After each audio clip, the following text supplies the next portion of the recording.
All right, guys. Yo, welcome back to the Men of Now podcast. We're really excited for this one today. We got a couple of awesome guests that we're going to be talking about what life is like after game. I know you might be coming to this channel, you're in the midst of your journey, and you're like, hey, how do I even start going on dates, etc. But what's really important about this episode is that you get to a point where, things have to change and where it's like, okay, I can't just go, well, maybe you can, but I want something more out of my dating life. And that's what these guys are going to be talking about today. So as always, welcome the husband. What's going on, brother? Good to see you. And then my coach and mentor, Nick Jones from Australia. Welcome, Hey, guys. So appreciate you coming on, Nick. And it's great to introduce you and Alex together. And we're just going to dive right into it. So our first question for you, Nick, is how did your day game journey even begin? Well, hold on. Let's back up for a second. Who the hell is Nick Jones? I want to hear his story. That could be long. I'm old. So might get Joel. Just repeat your question. I think that might answer all of it. I'll have to forget the question. Old man here. So kind of a combo of what Hudson and I had was who are you? Who are you? And then how did your day game journey begin? How did you even get into dating? Okay, cool. So I might. Who am I? It's a more difficult question. But also I'll do the day game question, and then hopefully that'll I'll touch some of the other topics. So I was in my late 30s. I had 3 kids and a step kid, actually. So I got together with a woman when I was like 22. She was 21. She had a 9-month-old baby. And I became a stepfather, and my life was messy. We were using drugs and that, but I really did sort of bond with the baby and the child. And my dad died when I was 4, so having a baby, there was some healing there. And I got clean, and the mum got clean, and then we had kids, and I liked her a lot. And she was sexy enough to put up with a step kid. The step kid was actually pretty good though, but I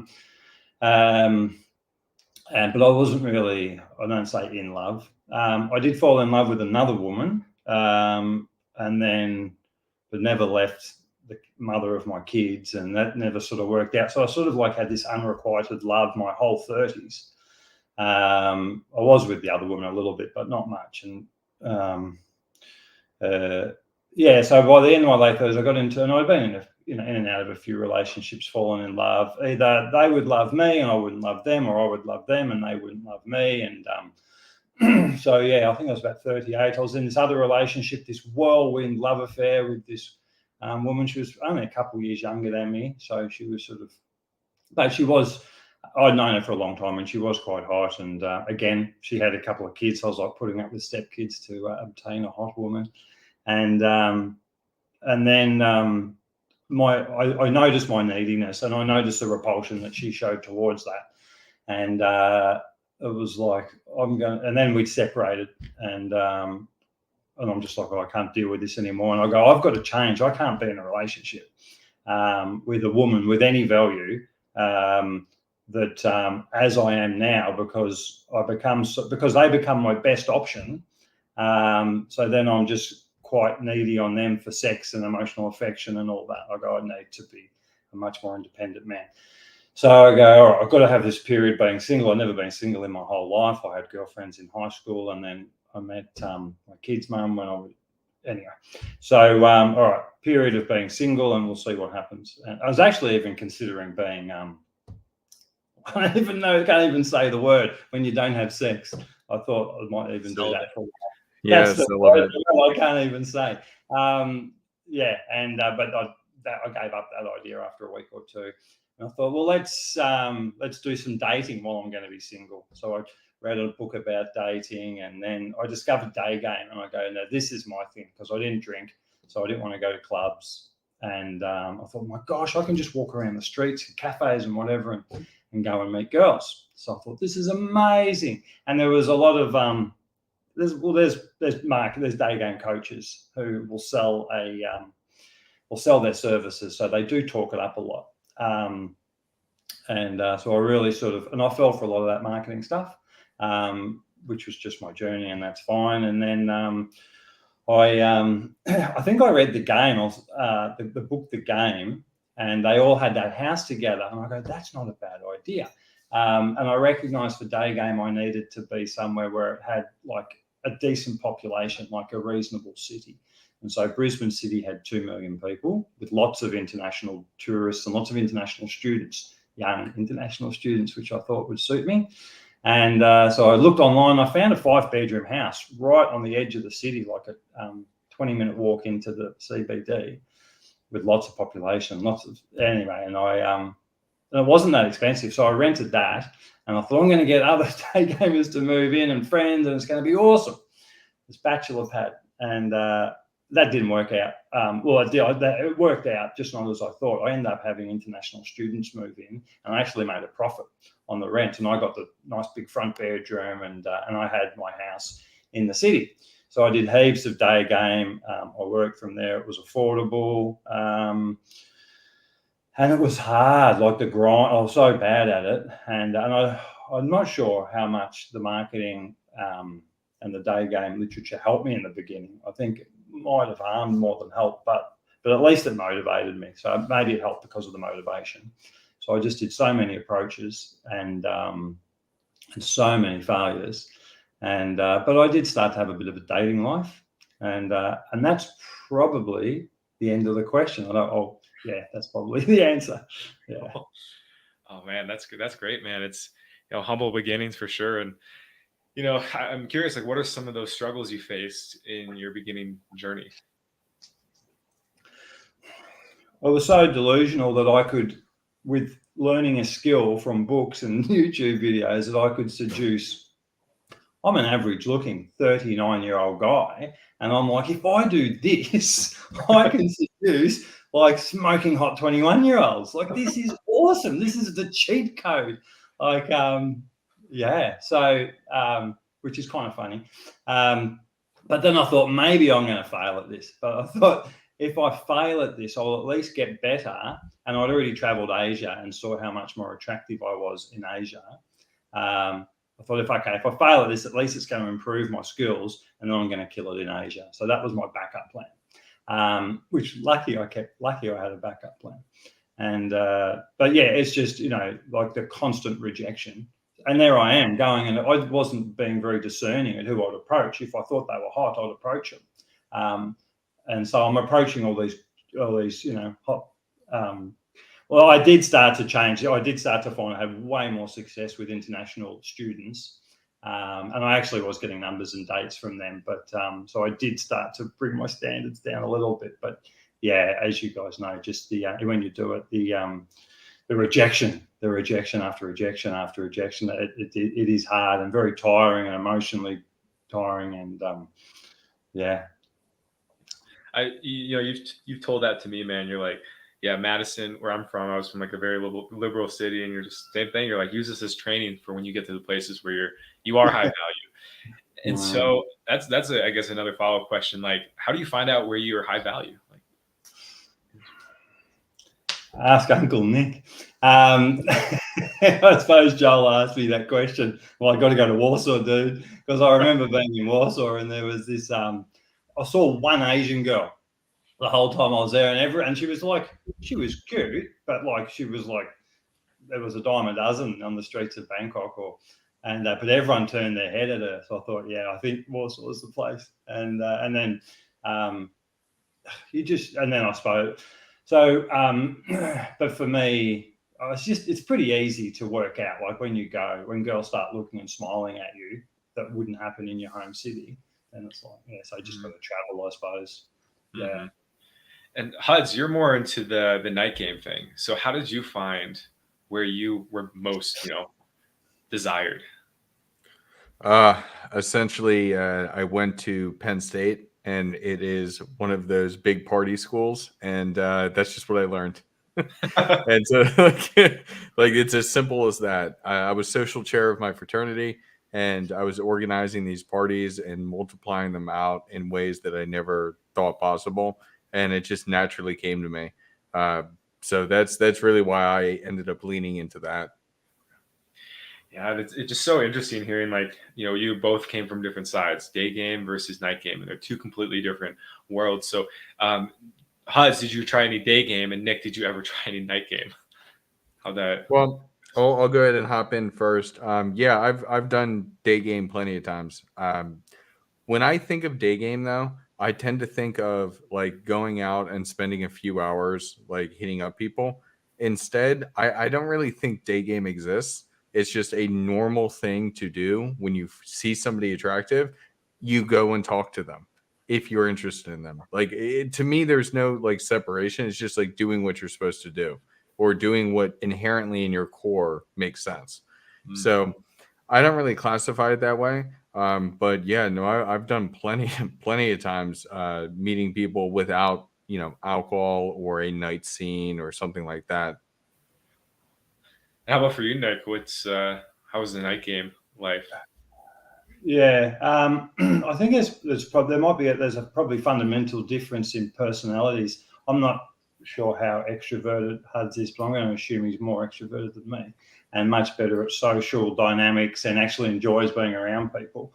I don't mind being around people for about 30, 40 minutes, and then if I'm like one-on-one and that sort of thing. So and organising parties and like that's that makes my skin crawl. I just not into it unless I was rolling drunk, and then which is something I did, and I just made a mess of myself, and I was like a bit of an embarrassment. So so I think that's probably, and to be honest, I think Hud's way is better if you can do it. Like it's pretty creepy being a really introverted and just going out and stalking students 20 years younger than you. But it's also effective, and it was just the way that it was the way I could get dates and get laid. So I just accepted that was who I was, and I was going to fail big time if I tried to do that sort of more social game. Yeah. I was the same as you, Nick, like introverted. I know Huds, you do spend a lot of time like to yourself, but you have that more like ability to socialize like extrovertedly, I guess. And so, yeah, I was in a fraternity too. And I was the guy that just wanted to smoke weed and just not talk to anyone. So I really like day game as well, because I could just go about my day and do it. I'm kind of in the mix where like, I don't know if I would say I do designated sessions, but like if I'm out and about and I see someone like at the gym or something, I'll approach them. And then every once in a while I will say like, okay, I got to go to the mall for an hour and just walk around and get some numbers, because otherwise I'm going to, get rusty here. So yeah, it's definitely a journey. And, you laugh when you said it's a bit creepy when you put it logistically, like you're just going out and talking to a bunch of young girls, and it's what you got to do. And I think a lot of that stops a lot of guys that not wanting to be creepy. However, the more you do it and the better the skills you get, it doesn't become creepy anymore. And then, but you have to go through that trial phase. So, okay. So yeah, I'm curious, Nick, you went through your journey, you started getting success. I know you went to Asia and found a lot of success there. When did you get to that point where you're like, I've had enough. I've done enough. I've mastered myself enough. It's a good question. I do remember I was high on LSD. I was at the beach high on LSD, and I'd start, even though I'd been clean from all drugs and alcohol for years, but I did start to take psychedelics and smoke weed, and for the most part it was fine. But I was getting probably a little bit more unmanageable, and I was getting better at day game, and business was actually pretty good, so I could travel. So I'd go on these trips to I think it was mostly Thailand and Indonesia, so Bangkok and Jakarta, and and by that stage I knew who I was, and I knew what girls to approach, and so I was good at it. So I was and I had the abundance that I'd never had, or it was amazing, and I loved it, but it was also a bit addictive, and it was I had daughters. My daughters were now they're 15 and 12. So this is probably 4 years ago or so. So however old that is, and I thought it's not a very good example to my kids. Like coming to Australia, like just because they would see different girls. Even when I was in Australia, I was still dating, and so they would see different girls come and go. And then when I'm over there, well, they didn't see that, but promiscuous is the word. I thought that's not really the best thing I should do. And then I thought, and you probably shouldn't be taking so many drugs at your age. Like you're sort of 40. I was 44 or 43. I was close to my 43rd birthday, and I'm on my own, tripping balls on the beach, and I'm thinking, you probably should get clean and get married. and I had friends and mentors, and I sort of thought about them, and I'm like, they're all clean and married, and they've got much younger wives, and wives that aren't addicts either. So I'm like, all right. And then so I did. So I made that commitment, and then there and then, so I woke up. I don't know if it was the next day I got clean, but very straight afterwards. Maybe it was the next day, and then I go, all right, we're going to look for a wife. And so instead of looking to just to seduce as many women as I could, now I'm interviewing for a wife, which I thought was a great way to frame it. And I changed my Tinder profile from the best Tinder profile I had was "I might just be your biggest mistake." And that was like really effective, and especially the girls I wanted. So I changed it from that to looking for a wife. And that was even way more successful. But I thought, lucky I didn't know that before I actually was looking for a wife, because that's a bit evil. So anyway, so I did looking for a wife, and I thought this is going to take a couple of years. This is going to be a fun couple of years. But I met my wife Ricky within, it was only a couple of months or something. And then a month after that, she was in Australia, and then COVID hit, so she was stuck here. She couldn't get home.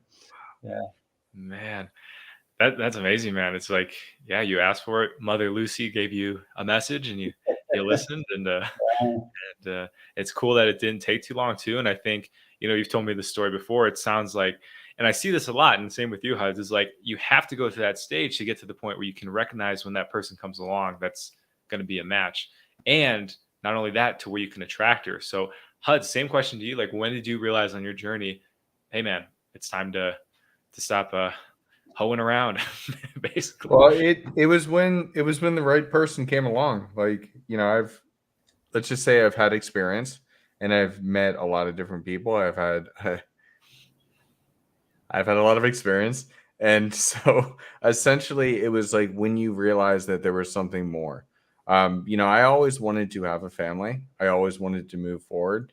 But I also like flavor. I viewed it as Baskin Robbins. They got whatever it is, 34 flavors or something. And so I like to experience it all. I like to experience everything in life. And so it just got to a point where as time went on, it's like, all right, I've tried all flavors. Now, like, do I want to move on and pick my favorite? And that's kind of how it happened with me. Mm-hmm. That's kind of the story you hear, right? Like you get to that point where you're just like, hey, I've had enough, and I'm ready to find someone that doesn't cause drama and stuff. I know one of the big, critiques and mistakes that a lot of guys make is it's called the first girl that touches your pee-pee. And basically they find a girl, and they have sex for the first time, and it's like, this is the one, and then they're locked in forever. Like, what do you guys think about that? Like, and overcoming that? It's funny that you actually bring that up, because I was just thinking about it earlier. I was watching a video with my girlfriend that like somehow related to this. It was high school crushes, like, were meeting back up, and it's either like truth or shot. I think it's on like Jubilee or something. And it just was like funny to like see their interactions. And it made me think of Nat. Nat was well, I guess I'm putting her name out there, but nobody would be able to figure that out. Nat was the girl I lost my virginity to.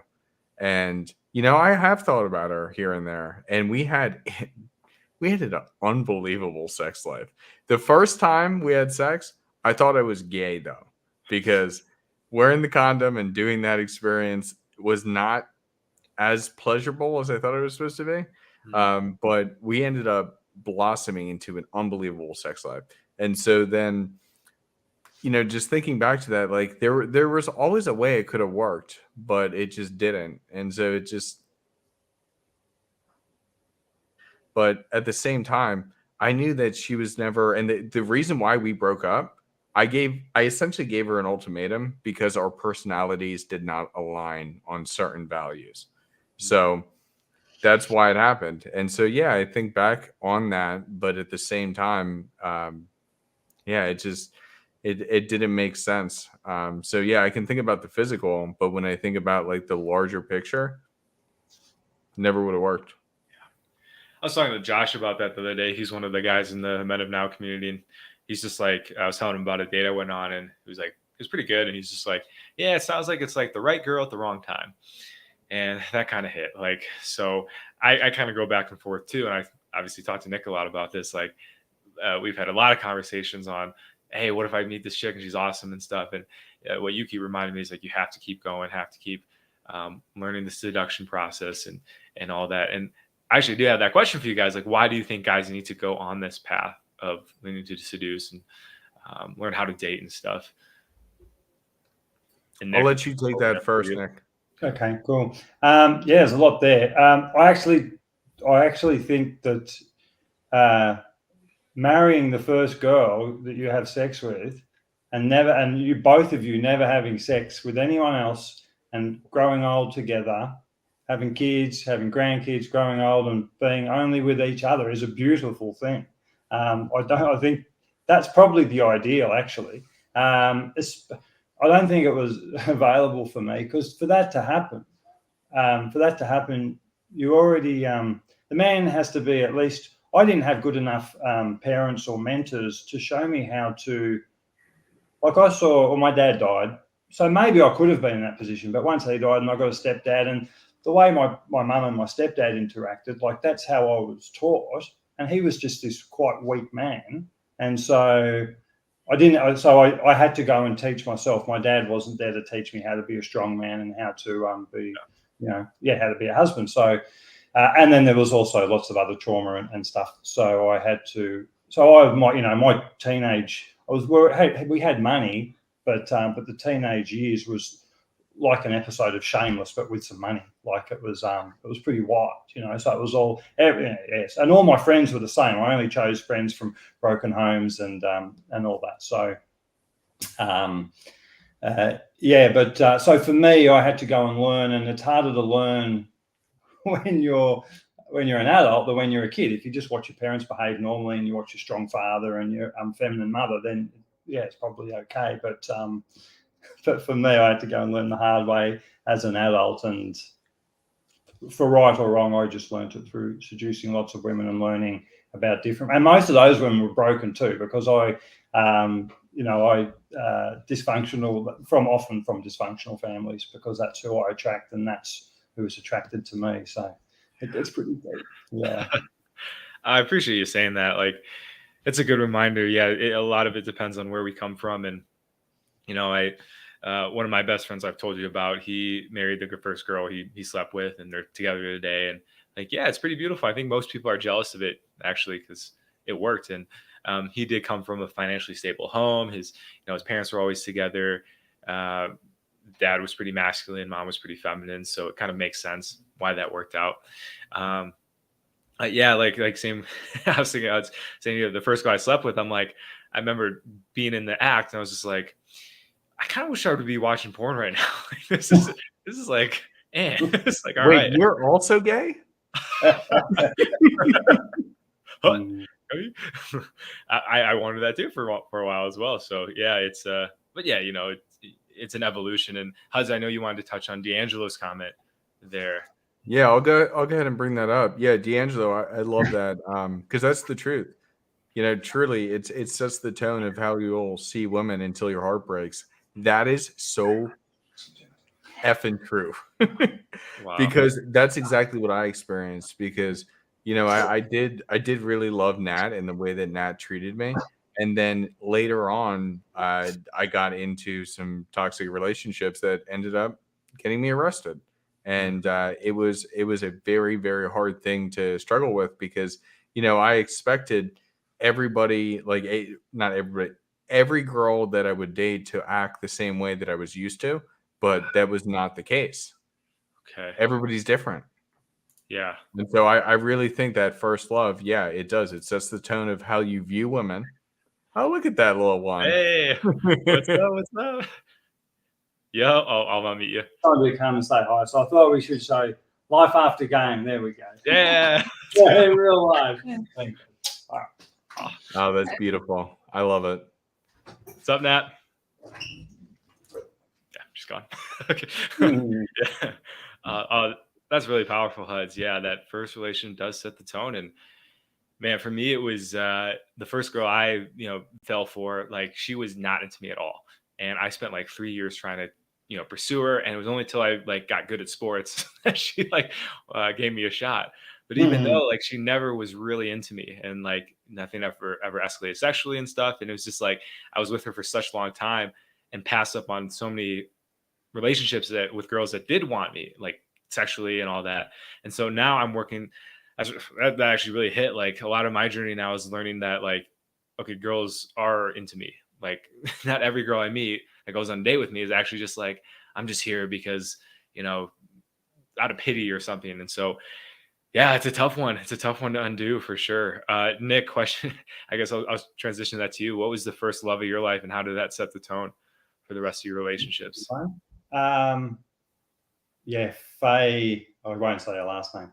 Was it? Oh, actually, there's probably someone I didn't sleep with that was before that. She was a nice girl. We could have. That's a funny story. So we were really close in high school, and I never really had the confidence to seduce her, I suppose, or to get things happening. And I would only ever have sex and be with women when I was rolling drunk. And because we weren't in the same sort of social circles, and she was she was more with the good kids, I was never in that position. But I knew she liked me, and we always sit together in class, and she'd always really flirt with me, and she really wanted me to, but I just couldn't save her in, like, when I was 14. The funny story to that is ended up like when we're about 30.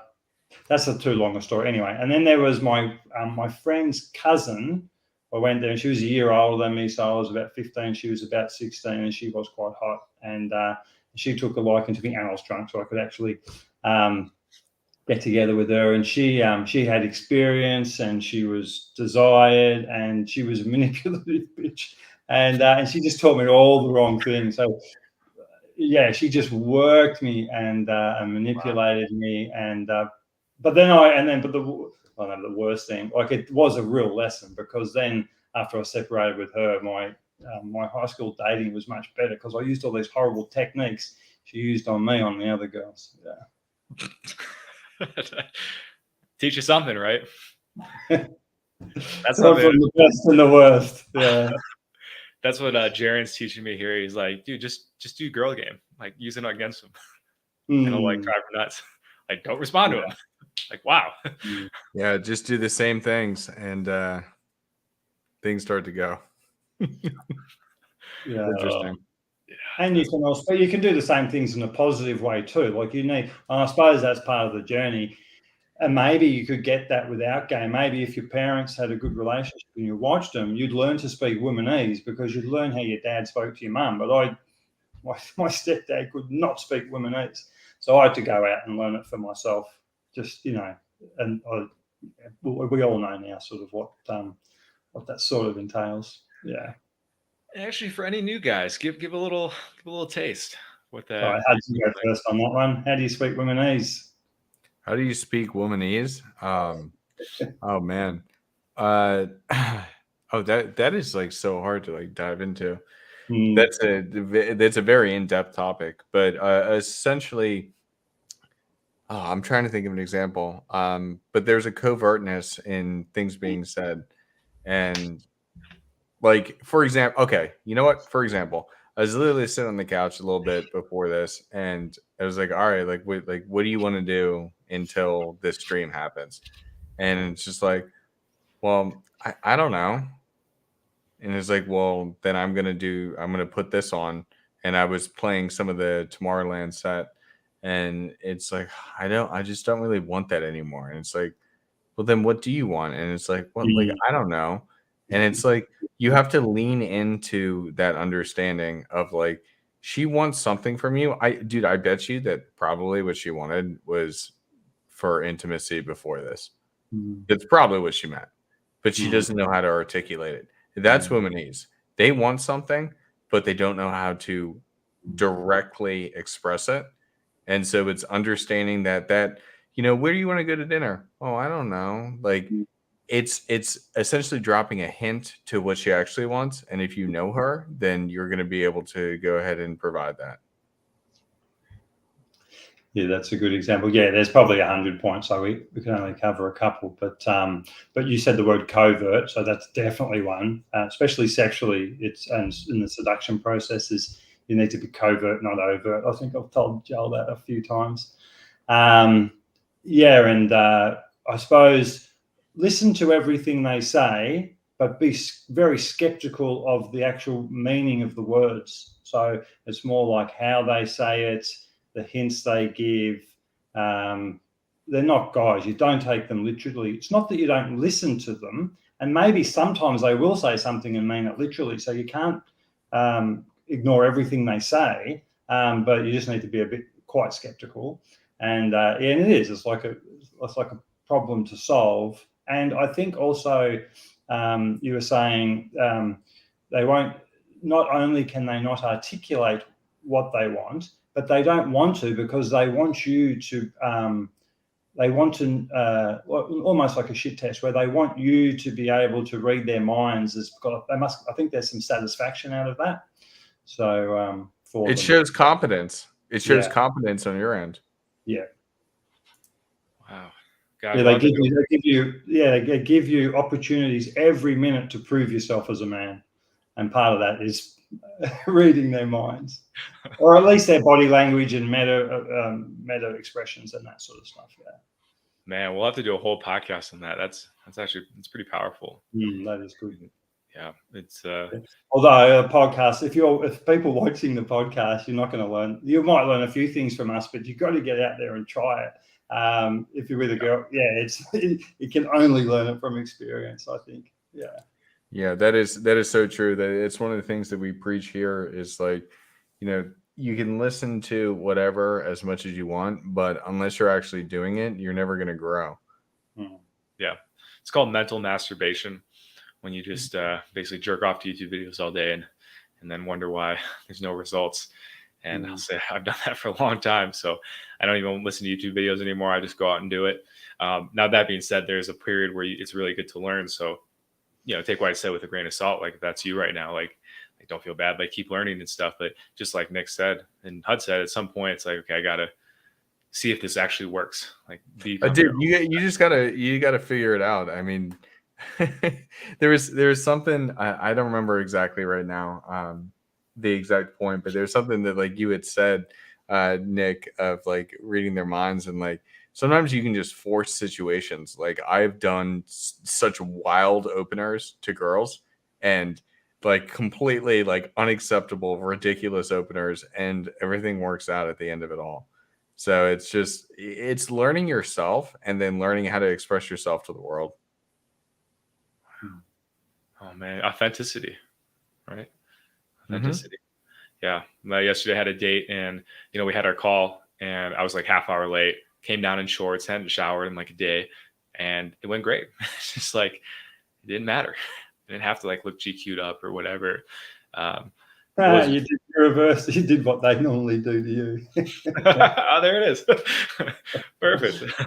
Oh man, that's so funny. So yeah, speaking of like, getting out there doing the work, I think it'd be a good time to announce that the Men of Now community is now live, and we had a little stream on this yesterday, and we're really excited to announce it that, we've created a place where you guys can come in and connect with guys from all over the world that have, expertise in all different areas, not just dating, but with finance, fitness, addiction and stuff like that. And it's just, a place to come and level up as a man, learn how to do the work. So Huds, do you want to speak on that a little bit as well? Sure. Yeah, no, I'm super excited about it because like, honestly, like everybody's situation is different, and we can solve whatever problem that you're trying to solve. And it's just amazing to have guys come together. We have a intro webinar this Tuesday where everybody's going to come together. Everyone's going to meet each other, and we're going to set the direction of this rocket ship that we're essentially launching. So definitely get into that. I don't know if it's in the description, but yeah, if you have any questions on it, definitely hit me up or hit Joel up. It's going to be fantastic. You know, we'll probably have Nick on at one point to go ahead and do a entire presentation as well, because we're doing a presentation once a month, plus anything that the community wants, we're going to be doing as well. So it's going to be just like a ton of information, and we get to level up together, and that's what's so exciting about it. I did want to invite you as well, Nick, that you're here. If you'd like to, come on in, and love to have you be a part of it and share wisdom. It's not addiction videos, so it won't bore you to death. Nick's totally so many times. He's like, yeah, I'm like, hey, I got a new live stream. He's like, I just can't watch them. They're so boring. I'm like, fair. Unless you're like, but that's what's so amazing about it. It's the same issue that I deal with. Is when I work with clients, all of a sudden they start having success, and then they don't need me anymore. It's the same thing. He doesn't need sobriety coaching anymore, because we get you to the other side, and then you can truly live your full life. Yeah. We both, Hudson and I both tell that to our coaching clients. Like, we want you out as fast as possible. Like, learn what we can give, and then you're on your own. Like, we don't want to, hold you hostage forever. Being said, though, having a mentor long-term, I think, is very important. And, this is why this episode means a lot to me, because Nick has been a great mentor to me, and Hud's a lot of we've had a lot of tense moments, but I think a big part of why the moments haven't totally imploded is because I had a chat with Nick here to the left. So, Thank you, Nick. This guy can get emotional and explosive. I forgot the relationship we've had, actually, because we should know each other quite well. We've never met. Yeah, and I should say too, we agree on a lot of things. Yeah.